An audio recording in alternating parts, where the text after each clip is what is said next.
अब तक हमने दरवाजा खोला, तहखाना देखा और सबसे बड़ा सवाल छोड़ दिया, वो हमसे क्या चाहता था।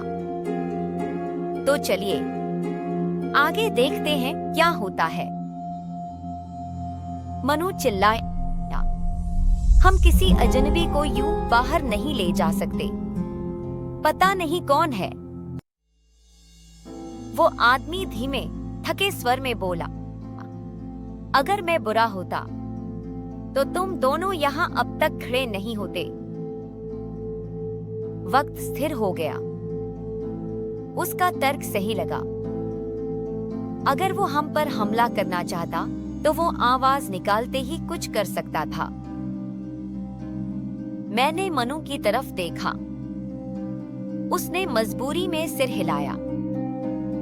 हमने उसे उठने में मदद की। उसका शरीर हल्का था, इतना हल्का जैसे पत्थर नहीं, लकड़ी हो। कपड़ों के नाम पर उसकी कमर पर एक कच्ची कपड़े की पट्टी थी। वो चल नहीं पा रहा था, इसलिए हमने उसे सहारा दिया। कमरे से बाहर आते वक्त मैंने एक बात नोटिस की। जैसे जैसे हम चबूतरे के पास पहुंचे, हवा गर्म होने लगी, जैसे उसे हमारे आने से चिढ़ हो रही हो। वो आदमी बोला, मुझे चबूतरे के ठीक ऊपर ले चलो।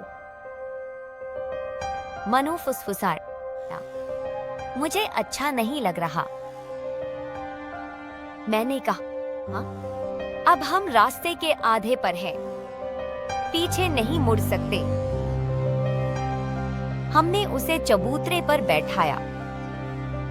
वो हाथ फैलाकर बैठ गया, पीठ सीधी, चेहरा शांत। और तभी चबूतरे से निकलती हवा तेज होने लगी।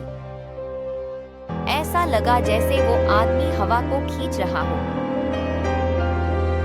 वो आंखें बंद करके बोला, ये कैद मुझे चुरा लेती थी। मेरी यादें, मेरा अतीत सब जा चुका है। पर आज तुमने मुझे वापस किया है। मैं भी डर रहा था, पर मेरी जिज्ञासा ने मुझे वहीं रोके रखा।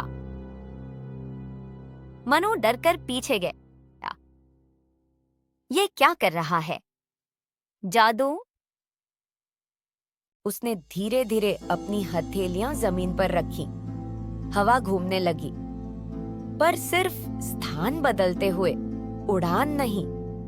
जैसे पानी किसी कटोरे में घूम रहा हो। कुछ सेकंड बाद चबूतरे के किनारे दरारें पड़ने लगी। मनु चिल्लाया, भाग चलते हैं। मैंने कहा, नहीं, देखो क्या होता है। और फिर चबूतरा फट गया। एक भयानक धुएं सी गंध हवा में फैल गई। वो आदमी कुछ सेकंड कांपता रहा और फिर उसकी आंखों में पुतलियां लौट आईं, गहरी, भूरी सी। उसने लंबी सांस ली। अब मैं आजाद हूं। हम तीनों ऊपर की ओर दौड़े, ढक्कन से बाहर निकले। सूरज डूब रहा था। हवेली की दीवारें सुनहरी रोशनी में और पुरानी लग रही थीं। आदमी बाहर आया, धीरे धीरे। धूप उसके चेहरे पर पड़ी और वह मुस्कुराया। पहली बार मुझे एहसास हुआ, ये मुस्कान इंसान वाली नहीं थी। हाँ, बहुत शांत, बहुत परिपक्व, बहुत खतरनाक। मैं पूछने ही वाला था कि वो आखिर है कौन, कि तभी जमीन हल्की, बस हल्की थरथराई। हवेली के पीछे जो मुलायम जमीन थी, वह थोड़ी धंसी, जैसे नीचे कुछ बड़ा हिला हो। वो आदमी शांत स्वर में बोला, इस हवेली को तुम लोग पुरानी समझते हो, पर ये हवेली कैदखाना थी, मेरे लिए और उन चीजों के लिए जो मेरे जैसी नहीं थी। मनु का चेहरा सफेद पड़ गया। मतलब और लोग भी थे? वो मुस्कुराया।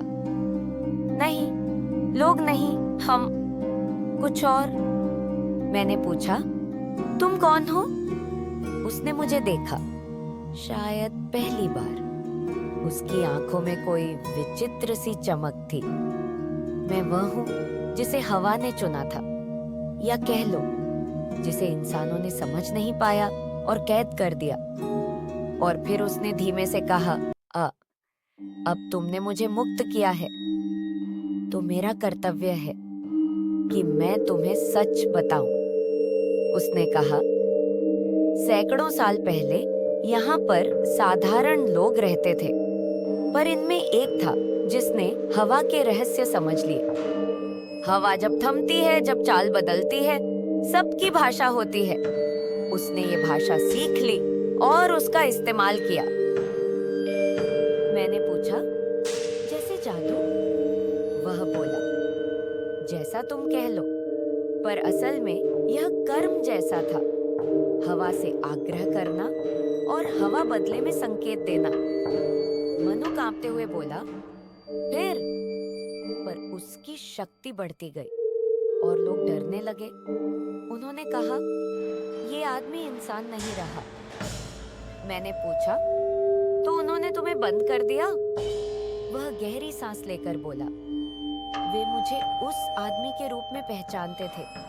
कहते थे, मैं भविष्य देख सकता हूँ, हवा की इच्छा पढ़ सकता हूँ। पर ये सब उनके डर की उपज थी। मुझे सिर्फ संकेत दिखते थे, जो हर किसी के आसपास होते हैं, पर लोग अनदेखा कर देते हैं। मैं उसके करीब आ गया। अब तुम क्या करोगे? उसने मेरी तरफ देखा। अब मैं वो करूंगा जो मैं सालों से करने को मजबूर था।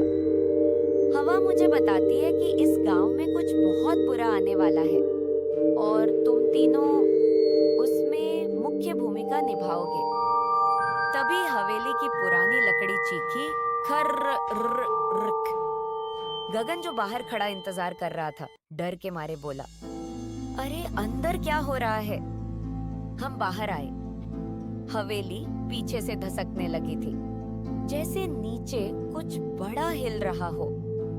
वो आदमी बोला, हवेली के नीचे सिर्फ मैं नहीं था, कुछ और भी थी जो मुझे मारना चाहती थी, जिसे कैद रखना जरूरी था। चबूतरा सिर्फ मेरी कैद नहीं था, बल्कि उसकी भी दीवार था, और अब वो भी मुक्त हो रही है। मनु चिल्लाया, मतलब हमसे बड़ी गलती हो गई? वो आदमी शांत स्वर में बोला, गलती नहीं, भाग्य। पूरी हवेली जमीन में धंसने लगी। दीवारें अंदर की ओर गिर रही थी, जैसे नीचे कुछ बह रहा हो, या सांस ले रहा हो, या अपने पिंजरे से आजाद हो रहा हो। हम चारों पीछे हटे। मिट्टी फटती गई, दरारें फैलती गई। अगर आगे जानना है तो लाइक करें, शेयर करें, कमेंट में बताइए आपकी सोच, और पार्ट 3 के लिए सब्सक्राइब जरूर करें।